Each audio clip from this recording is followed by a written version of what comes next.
এই যে কাটিন, এই কাটিনটা আমরা কিভাবে রোপণ করলে নরম জমিতেও টিকে থাকবে। সুপ্রিয় দর্শক, অবশ্যই ভিডিওর পাশেই থাকবেন। সুপ্রিয় দর্শক, কেমন আছেন আপনারা? আশা করি সকলে ভালো আছেন।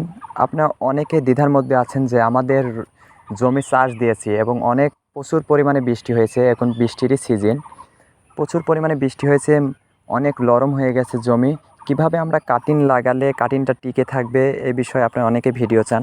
সে বিষয়ে আজকের ভিডিও, অবশ্যই সঙ্গে থাকবেন। যারা নতুন নতুন ভিডিও পেতে চান অবশ্যই চ্যানেলের পাশে থাকবেন এবং ফেসবুক পেজের পাশে থাকবেন।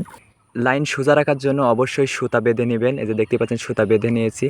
লাইন থেকে লাইনের দূরত্ব হবে 1.5 হাত এবং একটি কাটিন থেকে কাটিনের দূরত্ব হবে 1 হাত।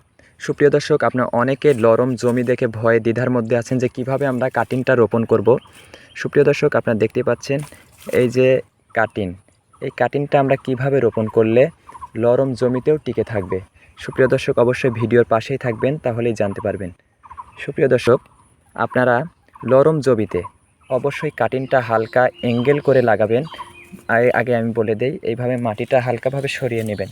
দেখতে পাচ্ছেন মাটিটা হালকাভাবে সরিয়ে নিয়েছি, দুই পাশে সরিয়ে নেবেন এবং কাটিন অবশ্যই এইভাবে অ্যাঙ্গেল করে লাগাবেন।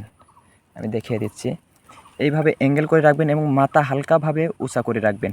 সেক্ষেত্রে অনেক বৃষ্টির কারণে মাটি নরম থাকে, সেক্ষেত্রে এটা জাগ ধরবে না এবং দুইটা কুশিই সঠিকভাবে গজাবে এবং ছোপ বৃদ্ধি হবে এবং ফলন পাবেন। সেক্ষেত্রে কাটিনটা নষ্ট হবে না। সুপ্রিয় দর্শক, অবশ্যই এইভাবে কাটিন লাগাবেন এবং এই কাটিন থেকে কাটিনের দূরত্ব হবে 1 হাত আর লাইন থেকে লাইনের দূরত্ব হবে 1.5 হাত। অবশ্যই এই কথা মনে রাখবেন। এইভাবে সম্পূর্ণ জমি আপনি কাটিন লাগাবেন, তাহলে অনেক বেশি ফলন পাবেন। সুপ্রিয় দর্শক, ওই পাশে দেখতে পাচ্ছেন পাকচং 1 হাইব্রিড ঘাস, বাম্পার ফলন যাকে বলে। যাদের কাটিন লাগবে অবশ্যই স্ক্রিনে থাকা নাম্বারে যোগাযোগ করবেন। আর এখানে আমি রেড পাকচং লাগাচ্ছি, আপনারা দেখতেই পাচ্ছেন ভিডিওতে।